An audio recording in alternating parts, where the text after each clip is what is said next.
So let us now finish exercise first of line and angle. This is question number 4th. Okay, और question number 4th में हमको ये दिया हुआ है कि x प्लस वाई का मेजर इज इक्वल टू है w plus Z, but total angle का सम कितना होगा x y w z, ये सब ऐड अगर आप करते हो it sums up to 360 degrees. इनका सम है 360 डिग्रीज। x प्लस वाई को हम लोग w प्लस जेड यहाँ पे सब्सटीट्यूट करेंगे, तो यहाँ पे आएगा w plus Z plus w plus Z is equal to 360। तो will have 2 times w plus Z is equal to 360, और यहाँ से w प्लस जेड की वैल्यू आ जाएगी 180। तो w प्लस जेड 180 है, और ये दोनों एडजेसेंट एंगल्स है। एडजेसेंट एंगल्स का सम अगर 180 आता है तो what will OA and OB form? They will form a straight line. This is a standard result that adjacent angles, if they sum up to 180, non-common arms form a straight line. तो मैं यहाँ पे लिख देता हूँ हमने क्या result use किया है। If adjacent angles add up to 180, then uncommon arms form a straight line.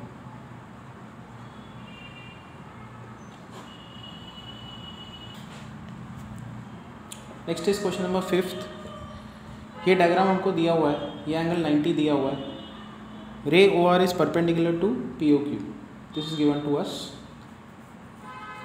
O S is another ray line between rays O P and O R. O P and O R के बीच में एक और रे है ओ S.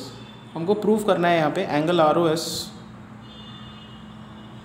Is equal to 1/2 angle Q O S minus angle P O S. बहुत ही important sum. So this is question number 5th। तो हम लोग क्या करेंगे, यहाँ पे राइट हैंड साइड से स्टार्ट करेंगे। ये जो एंगल क्यू ओ एस है, Q O S minus angle P O S which is equal to, तो देखो यहाँ पे क्यू ओ एस उसको हम लोग क्या लिख सकते हैं 90 प्लस आर ओ एस। ठीक है, ये जो क्यू ओ एस है दैट इज़ 90, ये एंगल है 90 plus R O S. So 90 degrees plus angle R O S. फिर आएगा minus sine angle P O S. अब पी ओ एस को क्या लिख सकते हैं, it is P O R angle P O R minus, हमको ये एंगल चाहिए बराबर, तो हम लोग क्या करेंगे पी ओ आर लिखेंगे और पी ओ आर में से एस ओ आर हटा देंगे, तो minus angle S O R which is equal to 90 plus angle R O S. फिर यहाँ पे minus sine P O R, देखो पी ओ आर कितना है 90 है again, so this is 90 degrees minus angle S O R. S O R and R O S एक ही angle है, तो यहाँ पे आएगा angle R O S which is equal to 90 will cancel out, will get angle R O S minus angle R O S which is equal to 2 angle R O S, क्योंकि minus minus plus होगा, तो एक angle 2 बार added है, that is angle R O S. And we have got angle QoS minus angle POS is equal to 2 angle ROS। तो यहाँ से angle ROS क्या होगा, एंगल ROS होगा half angle QoS minus angle POS। ये है required answer, यही prove करना था हमको। सो this is the next sum, question number 6th। In this it is given that we have xyz angle as 64। ठीक है, this is 64 and xy is produced to point P, तो एक straight line है। yq is angle bisector of zyp, इसका angle bisector है। तो हमको अब क्या क्या निकालना है यहाँ पे, एंगल zyp निकालना है, एंगल xyq निकालना है, और यहाँ पे रिफ्लेक्स एंगल QYP निकालना है, reflex angle QYP, reflex angle QYP। ठीक है,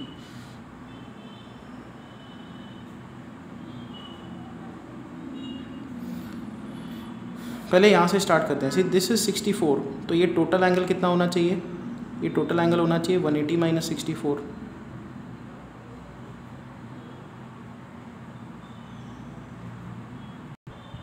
सो which is 116। So this total angle is 116।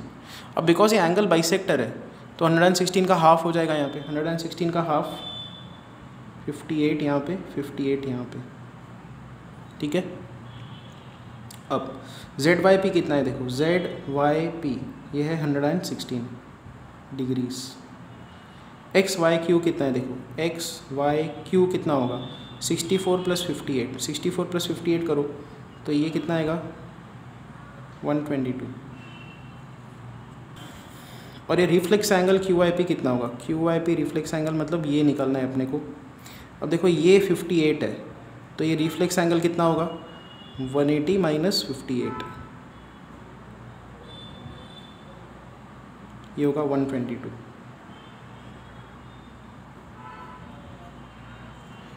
That's it, ये हमारे इस क्वेश्चन के आंसर्स हैं। तो यहाँ पे जाके ये जो एक्सरसाइज है वो फिनिश होती है। अब आगे के कंसेप्ट्स देखते हैं। सो हमारे जो आगे के थियरी पॉइंट्स हैं उनको स्टडी करना स्टार्ट करते हैं। So let's say we have two straight lines like this and there is a transversal. So this angle 1 and this angle 2 are known as corresponding angles.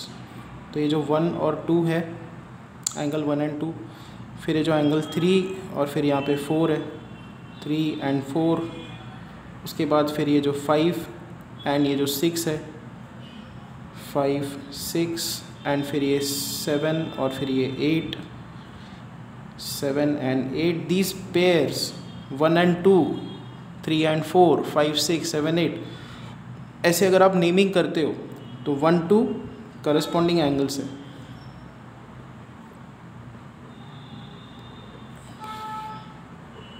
Similarly 3 4 ये भी corresponding angle है, 5 6 corresponding angle, 7 8 corresponding angles, fine.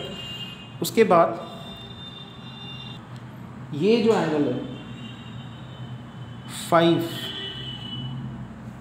और फिर इस तरफ 4, ये interior angles है, अंदर की तरफ है बट ऑल्टरनेट है।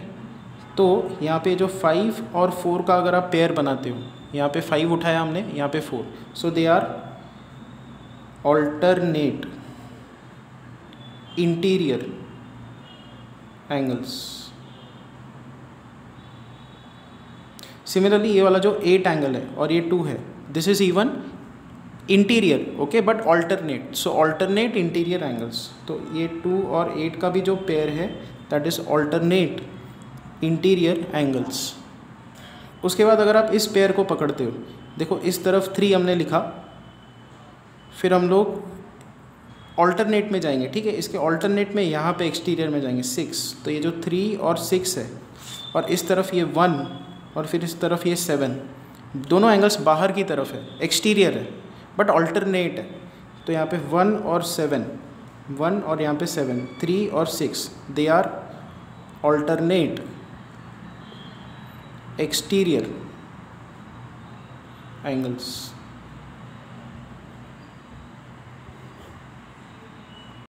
और फिर यहाँ पे ये जो ट्रांसवर्सल है, ट्रांसवर्सल उसके एक ही तरफ जाओ और इंटीरियर में जाओ, तो मान लो उसके राइट साइड में गए तो 8 एंड 4 दिख रहा है, सो दिस इज 8 एंड 4, और फिर इस तरफ अगर आप जाते हो इंटीरियर में 5 और 2 दिख रहा है, तो 5 और 2 दिख रहा है, तो ये क्या है इंटीरियर एंगल्स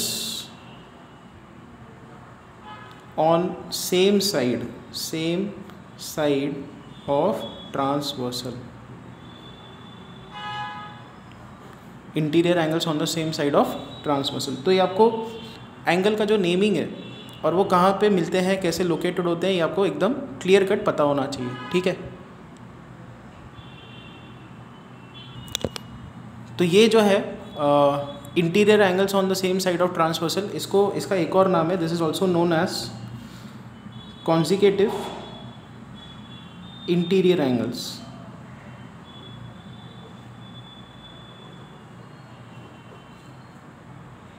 अब हमको इस चैप्टर का अगला एक्सियम देखना है। So the axiom is like this: if you have two parallel lines, ये दोनों पैरेलल लाइंस है और आपके पास एक ट्रांसवर्सल है, तो each pair of corresponding angles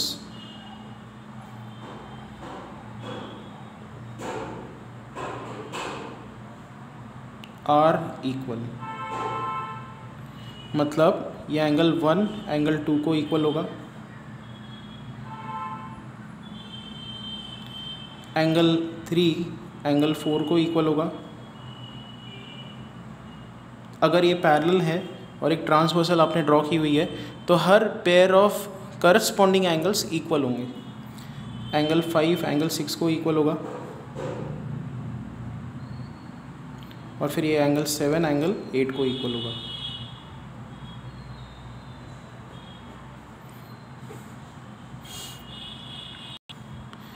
और इसका कॉन्वर्स क्या है? इसका कॉन्वर्स ये है कि अगर आपके पास दो स्ट्रेट लाइंस है और एक ट्रांसवर्सल है और दिया हुआ है कि करस्पॉन्डिंग एंगल 1 और ये करस्पॉन्डिंग एंगल 2 इक्वल दिया है, मान लो गिवन है कि एंगल 1 और एंगल 2 इक्वल है और एक करस्पॉन्डिंग एंगल्स है, तो corresponding angles 1 and 2 are equal, this is given. Then line L is parallel to M, line L is parallel to M। तो ये अगला एक्सियम है 6.4 और ये था 6.3 एक्सियम। अब जो है इसके अगले थ्योरम पे जाते हैं, theorem 6.2। So it's given that if a transversal intersects two parallel lines, अगर एक ट्रांसवर्सल है जो दो पैरेलल लाइंस को कट करती है, जैसे यहाँ पे L है, ये M है और फिर ये ट्रांसवर्सल है, ठीक है। तो हमको ये प्रूव करना है alternate interior angles are equal, alternate interior angles are equal. Because ये थ्योरम है, हमको इसका प्रूफ देना पड़ेगा, ठीक है। Alternate interior angles are equal मतलब ये मान लो 1 लेते हैं और फिर ये 2 लेते हैं, तो हमको प्रूव करना है 1 = 2। तो हमको प्रूव करना है यहाँ पे 1 = 2, ठीक है। कैसे स्टार्ट करेंगे ये देखो, बिकॉज ये दोनों लाइंस पैरेलल है तो हम लोग करस्पॉन्डिंग एंगल एक्सियम लगा सकते हैं, जो अभी मैंने डिस्कस किया 2 मिनट पहले। सो ये नाम जान लो आप, ठीक है। अगर पैरेलल लाइंस है और ट्रांसवर्सल है तो हम लोग 1 और 2 इक्वल लिखते हैं ना, तो this is known as corresponding angle axiom, angle axiom.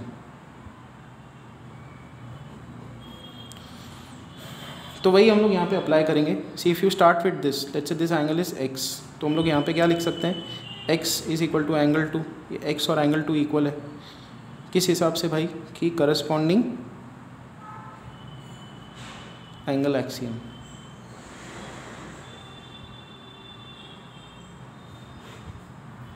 But x 1 को भी इक्वल है, किस हिसाब से, vertically opposite angles.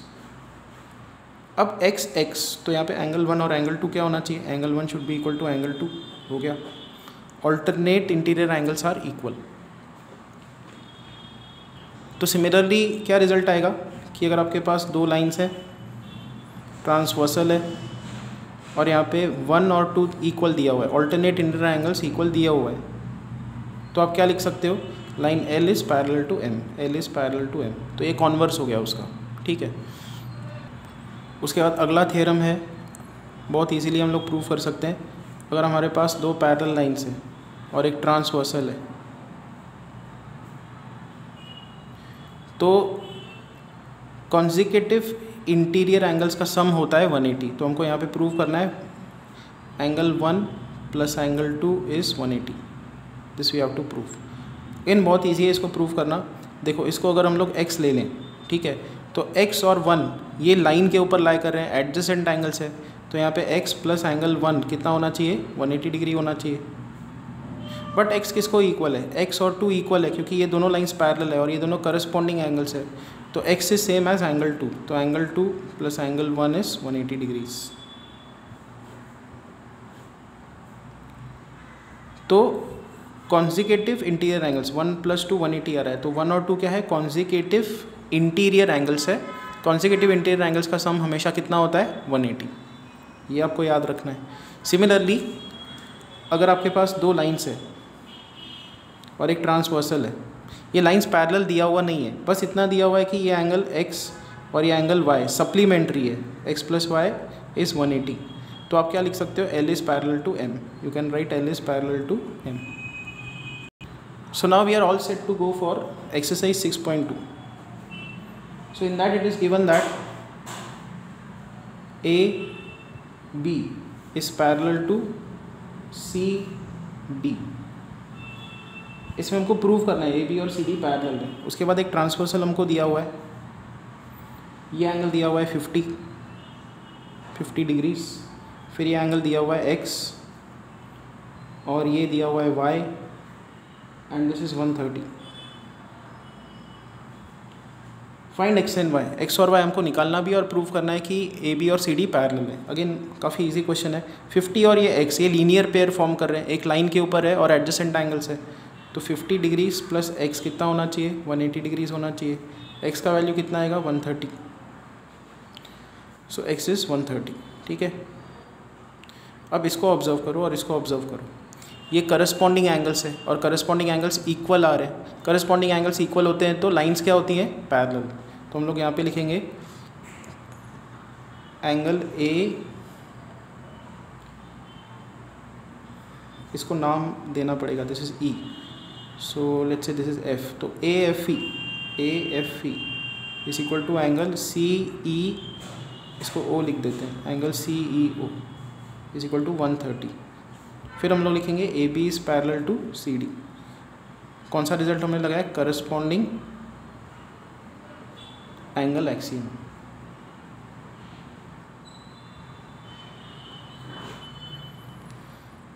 Now this is 130 और ये इसका वर्टिकली अपोजिट है, तो y का वैल्यू भी क्या आना चाहिए, 130 डिग्रीज आना चाहिए। तो ये आ गया, x और y के वैल्यूज़ 130, ये करस्पॉन्डिंग एंगल से, इसलिए ए बी और सी डी पैरेलल है, ठीक है। तो यहाँ पे आज हम लोग स्टॉप करेंगे, कल हम लोग एक्सरसाइज 6.2 को फिनिश करेंगे। Thank you.